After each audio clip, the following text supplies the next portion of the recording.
Anupama serial के ऐसे ही daily update सबसे पहले देखने के लिए हमारे चैनल SG सीरियल अपडेट्स को सब्सक्राइब करें। दोस्तों, आज के एपिसोड की शुरुआत बेहद तनावपूर्ण माहौल के साथ होती है। जैसे ही कहानी आगे बढ़ती है, जसप्रीत गुस्से में आकर कहती है कि आखिरकार उस पॉलिटिशियन ने अपना असली चेहरा सबके सामने दिखा ही दिया। उसकी बात सुनकर वहां मौजूद सभी लोग हैरान रह जाते हैं। राही तुरंत अनुपमा के पास आती है और भारी मन से कहती है कि उसने पहले ही कई बार मम्मी को आगाह किया था, लेकिन अनुपमा ने उसकी किसी भी चेतावनी को गंभीरता से नहीं लिया। राही का कहना होता है कि रजनी शुरू से ही कुछ न कुछ छिपा रही थी और उसकी हर हरकत शक के दायरे में थी। राही आगे बताती है कि रजनी सिग्नेचर लेने के लिए इतनी उतावली थी कि अपने बेटे की शादी जैसे खास मौके पर भी वह फाइलें और जरूरी कागजात साथ लेकर घूम रही थी। राही कहती है कि उस वक्त ही उसे और प्रेम को इस बात का अंदाजा हो गया था कि कुछ न कुछ गड़बड़ जरूर है। दोनों ने कई बार अनुपमा को सावधान करने की कोशिश की, लेकिन अनुपमा अपने भरोसे के चलते रजनी पर शक नहीं कर पाई। प्रेम भी सबके सामने खुलकर बताता है कि किस तरह चालाकी से रजनी ने दस्तखत हासिल कर लिए और पूरा खेल रच दिया।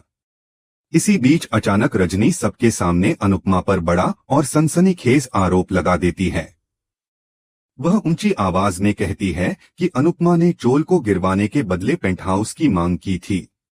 इतना कहकर वह अनुपमा के नए घर से जुड़े कागजात सबके सामने दिखा देती है।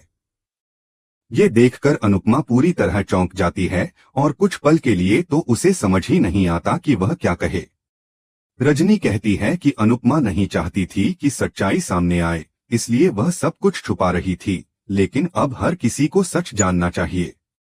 अपने मन ही मन रजनी सोचती है कि उसे पहले से अंदाजा था कि चोल वाले आसानी से अनुपमा पर भरोसा नहीं करेंगे, इसलिए वह पूरी तैयारी के साथ सबूत लेकर आई है।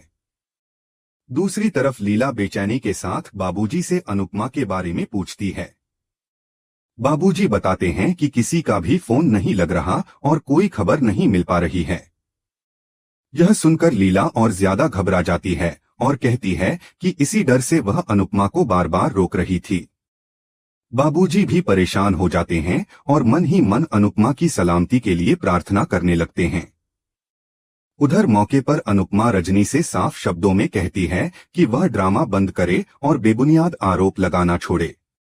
अनुपमा पूरे विश्वास के साथ इन सभी इल्जामों से इनकार करती है और कहती है कि जब वह अनुज से अलग हुई थी तब भी उसने उनसे कुछ नहीं लिया था, तो फिर रजनी की औकात ही क्या है। अनुपमा कहती है कि उसके लिए चोल ही उसका महल है और वह किसी 2 कौड़ी के पेंटहाउस के लिए अपना ईमान कभी नहीं बेच सकती। वह रजनी से सीधे सवाल करती है कि क्या उसने सच में पैसों के लिए इतना बड़ा धोखा किया है। रजनी पलटकर आरोप लगाती है कि धोखा तो अनुपमा ही दे रही है। वह कहती है कि अनुपमा ही उसके पीछे पड़ी रहती थी कि चोल कब टूटेगा और वही अपने समधी को यह कॉन्ट्रैक्ट दिलवाने के लिए बार बार दबाव बना रही थी। अनुपमा गुस्से में कहती है कि रजनी की हर बात झूठी है और वह सबको गुमराह कर रही है। अनुपमा राही से अनुरोध करती है कि वह सबके सामने सच्चाई बताए। फिर वह प्रेरणा की ओर देखती है और उससे सच बोलने के लिए कहती है। प्रेरणा भावुक होकर कहती है कि उसकी मां पूरी तरह झूठी है और जब वह अपनी ही औलाद की सगी नहीं हो सकी तो किसी और की क्या होगी। रजनी झल्लाकर प्रेरणा को चुप रहने के लिए कहती है और सबके सामने झूठ बोल देती है कि उसकी बेटी उससे नाराज है, इसलिए उल्टा सीधा बोल रही है। वह कहती है कि बच्चे गुस्से में कुछ भी कह देते हैं, इसका मतलब यह नहीं कि माँ बाप बुरे होते हैं। अनुपमा फिर से चोल वालों से कहती है कि उसने कभी किसी को धोखा नहीं दिया और वह सच ही बोल रही है। पराग गुस्से में रजनी से कहता है कि वह अनुपमा को अच्छे से जानता है और उसे पूरा भरोसा है कि अनुपमा झूठ नहीं बोल सकती। रजनी पराग पर ताना मारती है कि जब फायदा दिखता है तो लोग कायदे कानून भूल जाते हैं। पराग कहता है कि रजनी बहुत गलत कर रही है। रजनी ठंडे दिमाग से कहती है कि पराग का काम सिर्फ पैसे लगाना है, बाकी सब वह खुद संभाल लेगी। वह उसे याद दिलाती है कि अगर यह प्रोजेक्ट बंद हो गया तो उसका सब कुछ बर्बाद हो जाएगा। यह सुनकर पराग घबरा जाता है और उसे ख्याति की बातें याद आने लगती हैं। इधर अनुपमा बार बार सबके सामने हाथ जोड़कर कहती है कि उस पर भरोसा किया जाए क्योंकि उसने कोई धोखा नहीं दिया है। लेकिन चोल वाले धीरे धीरे उसके खिलाफ हो जाते हैं और उसे धोखेबाज कहने लगते हैं। अनुपमा यह सुनकर अंदर से टूट जाती है। तभी रजनी बुलडोजर चलाने का इशारा कर देती है। बुलडोजर आगे बढ़ता है और वहां अफरा तफरी मच जाती है। सभी लोग घबराकर बुलडोजर रोकने की गुहार लगाने लगते हैं। अचानक अनुपमा बिना कुछ सोचे समझे बुलडोजर के सामने लेट जाती है। यह देखकर राही और प्रेम समेत सभी लोग सन्न रह जाते हैं। सब अनुपमा से उठने की विनती करते हैं। पराग भी उसे हटने के लिए कहता है। रजनी चेतावनी देती है कि सरकारी काम में दखल दिया तो जेल हो सकती है। अनुपमा दृढ़ आवाज में कहती है कि इस बुलडोजर को उसकी चोल तक पहुंचने के लिए पहले उसके ऊपर से गुजरना होगा, क्योंकि उसने कभी गलत नहीं किया और न ही कभी गलत होने देगी। राही और प्रेम लगातार अनुपमा को उठाने की कोशिश करते हैं। पराग रजनी से यह सब रोकने के लिए कहता है, लेकिन रजनी कहती है कि अगर उसने यह सब रोक दिया तो पराग का पूरा खानदान सड़क पर आ जाएगा। यह सुनकर पराग पूरी तरह चौंक जाता है। रजनी जबरदस्ती अनुपमा को उठाने की कोशिश करती है, लेकिन अनुपमा गुस्से में उसे दूर रहने के लिए कह देती है। प्रेम पराग से कहता है कि अब जब उसे सच्चाई पता चल गई है तो वह इस धोखेबाज औरत का साथ क्यों दे रहा है। पराग असमंजस में पड़ जाता है और कहता है कि इसका क्या सबूत है कि अनुपमा सच बोल रही है। प्रेम तुरंत पलटकर सवाल करता है कि फिर इसका क्या सबूत है कि रजनी सच कह रही है। इसी सवाल के साथ कहानी और भी रोमांचक मोड़ पर आकर रुक जाती है, जहां हर किसी की नजरें आने वाले तूफान पर टिकी रहती हैं। प्रेम पराग की ओर देखकर गहरी सांस लेता है और कहता है कि आज आप सिर्फ रिश्तों में ही नहीं, व्यापार में भी कच्चे साबित हो गए हो। पराग बेचैनी से इधर उधर देखता है और बिल्डर से कहता है कि मामला बहुत ज्यादा गर्म हो चुका है, अगर अब जरा सी भी गड़बड़ हो गई तो हम सब बुरी तरह फंस जाएंगे। वह चाहता है कि अभी हालात को संभाल लिया जाए, लेकिन रजनी सख्ती से मना कर देती है और कहती है कि अब पीछे हटने का कोई सवाल ही नहीं है। बिल्डर ठंडे लहजे में जवाब देता है कि उनके पास कोर्ट के पूरे ऑर्डर्स हैं और कानून उनके साथ है, इसलिए अनुपमा को जबरदस्ती उठाकर साइड में फेंक देने की बात कहता है। यह सुनते ही पराग का खून खौल उठता है। वह गुस्से में चिल्लाकर कहता है कि यह कोई कचरे की थैली नहीं है जिसे उठाकर फेंक दिया जाए, यह एक जिंदा इंसान है जिसकी जान की कीमत भी समझनी चाहिए। पराग की आवाज में दर्द और गुस्सा दोनों झलकते हैं। तभी चोल के सभी लोग एक साथ बुलडोजर को वापस जाने के लिए चिल्लाने लगते हैं। चारों तरफ अफरा-तफरी मच जाती है। लोग रोने चिल्लाने लगते हैं और माहौल और ज्यादा तनावपूर्ण हो जाता है। आखिरकार बिल्डर बुलडोजर को पीछे हटाने का इशारा कर देता है और मशीन धीरे धीरे रुक जाती है। जैसे ही खतरा टलता है, सभी लोग दौड़कर अनुपमा को संभालते हैं। कोई उसे उठाता है, कोई पानी देता है और कोई उसे सहारा देकर खड़ा करता है। अनुपमा की हालत देखकर सबका दिल भर आता है।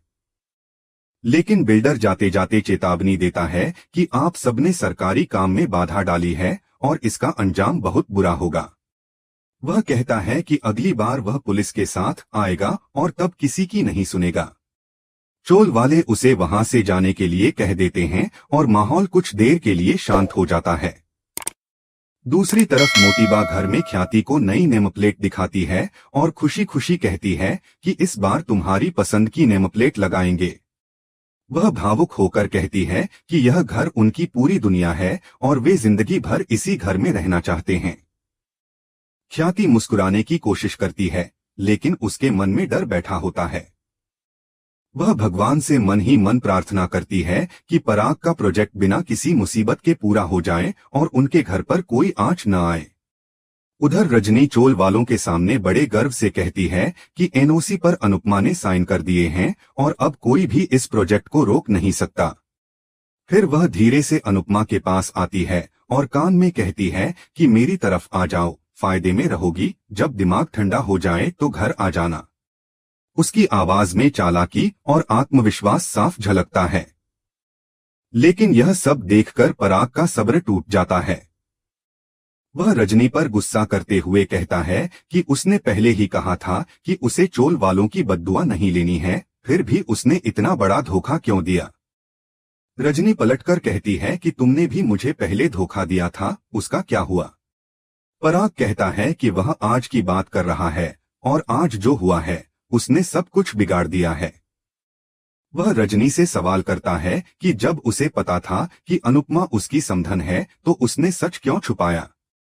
रजनी बेझिझक कहती है कि अगर वह बता देती तो पराग भी पीछे हट जाता और पूरा खेल ही बिगड़ जाता। इसी बात पर दोनों में तीखी बहस होने लगती है। पराग कहता है कि अब सब लोग उसे गलत समझ रहे हैं और यही सोच रहे हैं कि उसने रजनी के साथ मिलकर सबको धोखा दिया है। वह गुस्से में कहता है कि रजनी ने उसे और अनुपमा दोनों को सबके सामने विलेन बना दिया है। इधर सरिता गुस्से और दुख में अनुपमा से कहती है कि वह अपना घर बेचना चाहती थी, लेकिन अनुपमा ने तो अपना ईमान ही बेच दिया।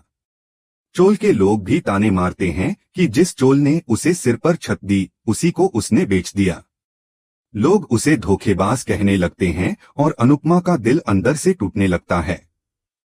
तभी जसप्रीत सबके सामने आकर कहती है कि उस रजनी देसाई पर भरोसा क्यों कर रहे हो, वह खुद एक धोखेबाज औरत है, इसीलिए उसकी अपनी बेटी भी उसके साथ नहीं रहती और यहीं रह रही है। प्रेम, परी और ईशानी भी अनुपमा के पक्ष में खड़े हो जाते हैं और उसकी अच्छाइयों के बारे में सबको बताते हैं। वे कहते हैं कि अनुपमा ऐसा कभी नहीं कर सकती। तभी राही आगे बढ़कर कहती है कि मम्मी की गलती बस इतनी है कि उन्होंने रजनी पर जरूरत से ज्यादा भरोसा कर लिया। प्रेरणा भी भावुक होकर कहती है कि वह रजनी देसाई को बचपन से जानती है और इसलिए उसे अनुपमा पर पूरा भरोसा है।